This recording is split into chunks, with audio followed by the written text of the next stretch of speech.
देखिए, हमने तो अभी आज तक कभी सुना नहीं कि भारत सरकार की एक कंपनी दिल्ली सरकार को रिश्वत देगी। मगर समस्या ये है कि एलजी साहब के पास ये स्वतंत्रता है, वो जिस दिन चाहें जिसके ऊपर भी किसी भी मामले की जांच के आदेश दे सकते हैं, और वो लगभग हर हफ्ते कोई नई जांच के आदेश देते हैं।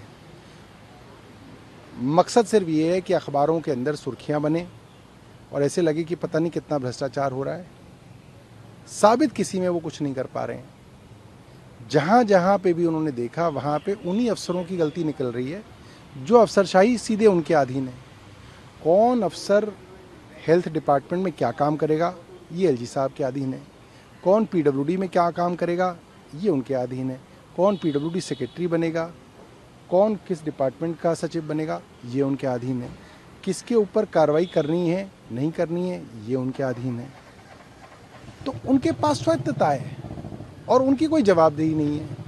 उनसे कोई पूछने वाला नहीं है कि भाई आपने जो इतनी सारी जांचें दी उसमें हो क्या रहा है। तो इसलिए ये सिर्फ एक राजनीतिक चीज़ें हैं।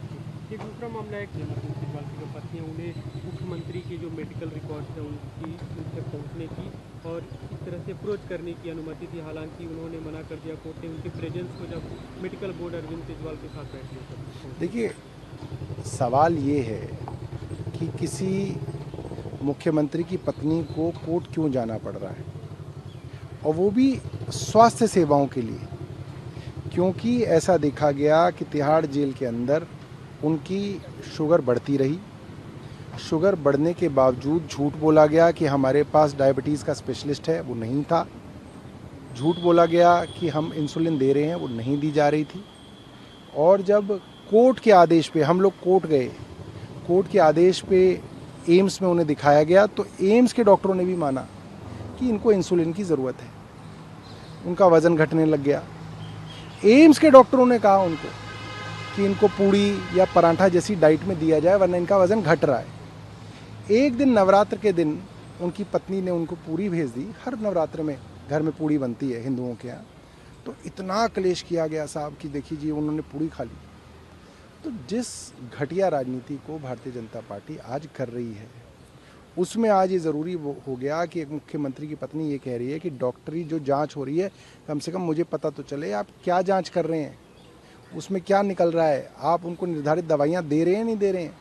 वो वेरीफाई भी करेंगी कहीं से कि ठीक भी हो रहा है, इलाज नहीं हो रहा है। क्योंकि एक बार ये बात दिख गया कि केंद्र सरकार ने अपनी मनमानी करके मुख्यमंत्री को दवाइयों के बिना रखने की कोशिश की, जो उनके लिए जानलेवा हो सकती थी।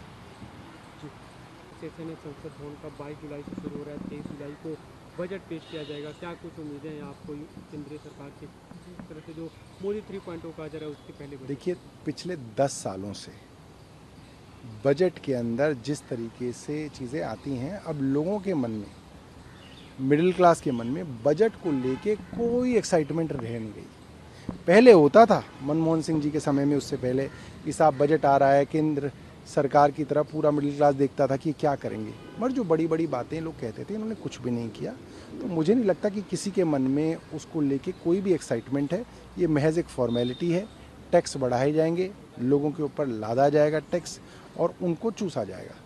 राहुल गांधी के राइट्स के एरिया थे, वहाँ पे जाएंगे, लोगों से मिलेंगे। बीते दिनों हाथरस गए थे, जो हाथरस में हादसा हुआ, बीजेपी ने उस पर सवाल खड़े किए कि वो पॉलिटिक्स कर रही है। अब मणिपुर विजिट करने जा रहे, कैसे देखा? देखिए, सरकार के लिए बहुत बड़ी चुनौती है। हाथरस के अंदर ये हादसा ना हो, ये भारतीय जनता पार्टी की सरकार की जिम्मेदारी थी, जहाँ वहाँ राहुल गांधी रहे।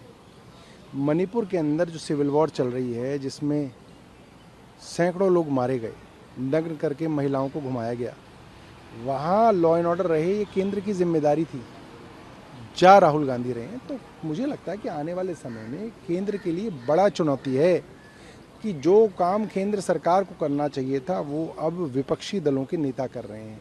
उनके लिए समय जो है आगे कठिन रहेगा। पूर्व के रमरम कांग्रेस के नेता, उन्होंने अभी जो क्रिमिनल लॉ पास हुई उससे सवाल उठा। उन्होंने कहा कि लॉ कमीशन को इससे बाईपास किया गया और कुछ पार्ट टाइमर्स द्वारा ड्राफ्ट किया गया। इस पर जगदीप धनखड़ जो उपराष्ट्रपति, उन्होंने सवाल उठाया कि आप कैसे कह सकते हैं कि कोई कानून पार्ट टाइमर्स द्वारा बनाया गया? देखिए, देश के इतने पुराने कानून आपने बदल दिए, संसद में कोई चर्चा नहीं कराई गई, लॉ कमीशन के अंदर इसको नहीं भेजा गया। स्टैंडिंग कमेटी हैं, सेलेक्ट कमेटियां हैं, उनको बाईपास किया गया। सीधा सीधा केंद्र सरकार तानाशाही कर रही है। टीएमसी के स्पीकर का पद वो विपक्ष को मिलना चाहिए, अभी संसद का बजट सत्र शुरू होने वाला है, इसमें सामंजस्य देखिए, ये मांगे तब की जाती हैं जब कोई सरकार परंपराओं को मानती हो। भारतीय जनता पार्टी की सरकार सारी परंपराओं को, सारे संवैधानिक नैतिकता को ख़त्म करने के लिए आमादा है।